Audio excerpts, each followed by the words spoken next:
നമസ്കാരം എല്ലാവർക്കും കേരള കരിയേഴ്സിൻ്റെ യൂട്യൂബ് ചാനലിലേക്ക് സ്വാഗതം. നമ്മൾ ഇന്ന് ഈ വീഡിയോയിലൂടെ നോക്കാനായി പോകുന്നത് Kerala public service commission KPSC gazetted date 15/5/2024 publish ചെയ്ത നോട്ടിഫിക്കേഷനിലെ system analyst for universities in Kerala എന്ന നോട്ടിഫിക്കേഷൻ്റെ ഡീറ്റെയിൽസാണ് നമ്മൾ ഇന്ന് ഈ വീഡിയോയിലൂടെ നോക്കാനായി പോകുന്നത്. ഈ വീഡിയോ ഇഷ്ടപ്പെട്ടാൽ ലൈക്ക് ചെയ്യാനായി മറക്കരുത്.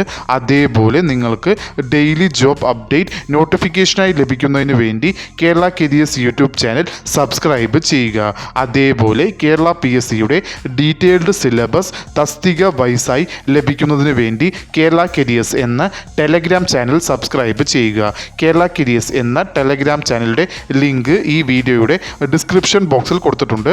ആവശ്യമുള്ളവർക്ക് അത് ഓപ്പൺ ചെയ്ത് നോക്കാവുന്നതാണ്.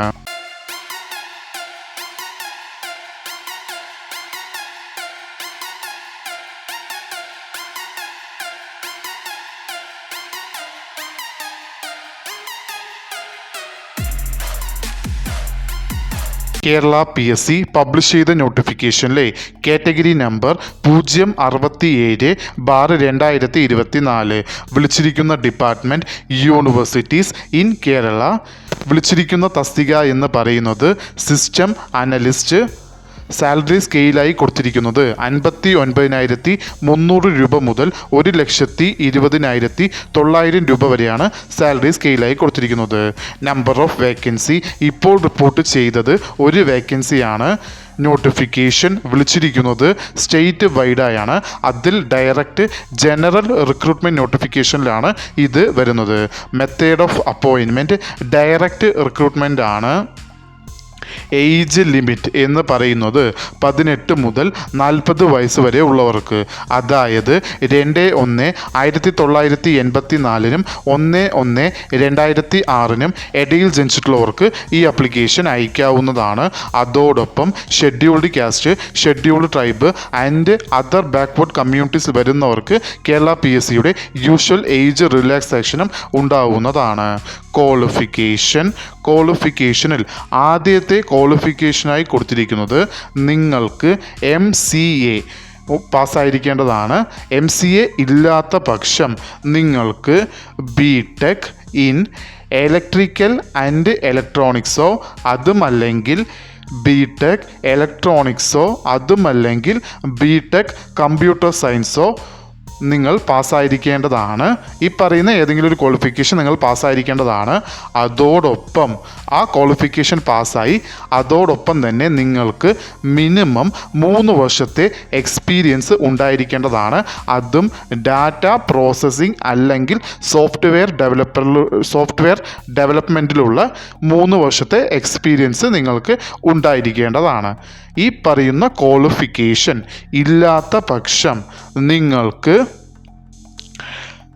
ഏതെങ്കിലും ഒരു ഡിസിപ്ലിനിൽ BTech പാസ്സായിരിക്കേണ്ടതാണ്. അതോടൊപ്പം നിങ്ങൾക്ക് PGDCA അതിൽ നിങ്ങൾ കമ്പ്യൂട്ടർ സയൻസ് സ്പെഷ്യലൈസേഷൻ ചെയ്ത് പാസ്സായിരിക്കേണ്ടതാണ്. ഏതെങ്കിലും ഒരു വിഷയത്തിൽ ഏതെങ്കിലും ഡിസിപ്ലിനിൽ BTech പാസ്സായി അതോടൊപ്പം തന്നെ നിങ്ങൾക്ക് PGDCA ഉണ്ടായിരിക്കേണ്ടതാണ്. അതിൽ നിങ്ങൾ കമ്പ്യൂട്ടർ സയൻസ് സ്പെഷ്യലൈസേഷൻ ചെയ്ത് പഠിച്ചിരിക്കുകയും വേണ്ടതാണ്. അല്ലെങ്കിൽ അതിന് PGDCAയുടെ ഈക്വലൻ്റ് ക്വാളിഫിക്കേഷൻ ആയാലും നിങ്ങൾക്ക് ഉണ്ടായിരുന്നാൽ മതിയാവുന്നതായിരിക്കും. അതോടൊപ്പം നിങ്ങൾക്ക് മിനിമം 3 വർഷത്തെ എക്സ്പീരിയൻസ് വേണ്ടതാണ്. അതും ഡാറ്റ പ്രോസസ്സിംഗ് അല്ലെങ്കിൽ സോഫ്റ്റ്വെയർ ഡെവലപ്മെൻറ്റിലുള്ള 3 വർഷത്തെ എക്സ്പീരിയൻസും കൂടി നിങ്ങൾക്ക് ഉണ്ടായിരിക്കേണ്ടതാണ്.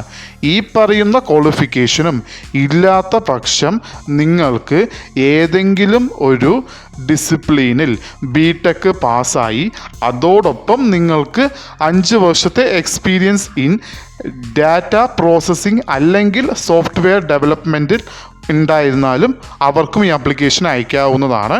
ഈ പറയുന്ന ക്വാളിഫിക്കേഷനും ഇല്ലാത്ത പക്ഷം നിങ്ങൾക്ക് MSc വിത്ത് സ്പെഷ്യലൈസേഷൻ ഇൻ, അതായത് നിങ്ങൾക്ക് MSc ഉണ്ടായിരിക്കേണ്ടതാണ്. അതോടൊപ്പം നിങ്ങൾക്ക് സ്പെഷ്യലൈസേഷൻ, അതായത് MScയിൽ നിങ്ങൾ സ്പെഷ്യലൈസേഷൻ ചെയ്തിരിക്കേണ്ടത് ഇലക്ട്രോണിക്സ് അല്ലെങ്കിൽ ഫിസിക്സ്, അതുമല്ലെങ്കിൽ കമ്പ്യൂട്ടർ സയൻസ്, അതുമല്ലെങ്കിൽ മാത്തമാറ്റിക്സ്, അതുമല്ലെങ്കിൽ സ്റ്റാറ്റിസ്റ്റിക്സ്. ഈ പറയുന്ന ഏതിലെങ്കിലും ഒരെണ്ണത്തിൽ നിങ്ങൾ MSc സ്പെഷ്യലൈസേഷൻ ചെയ്തിരിക്കേണ്ടതാണ്.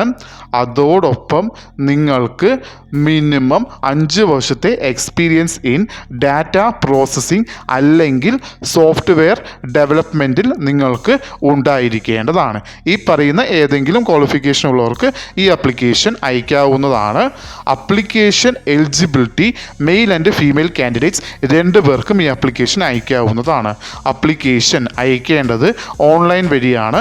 അപ്ലിക്കേഷൻ അയക്കേണ്ട ലാസ്റ്റ് ഡേറ്റ് എന്ന് പറയുന്നത് 19/6/2024. ഈ നോട്ടിഫിക്കേഷൻ്റെ കൂടുതൽ വിവരങ്ങൾ അറിയുന്നതിനായി നിങ്ങൾ സന്ദർശിക്കേണ്ട വെബ്സൈറ്റ് www.keralapsc.gov.in എന്ന വെബ്സൈറ്റ് സന്ദർശിക്കാവുന്നതാണ്. ഈ വീഡിയോ ഇഷ്ടപ്പെട്ടാൽ ലൈക്ക് ചെയ്യാനായി മറക്കരുത്.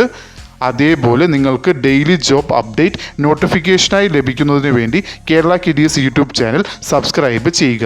ഇതുവരെയും കേരള KDS യൂട്യൂബ് ചാനൽ കണ്ട എല്ലാവർക്കും നന്ദി, നമസ്കാരം.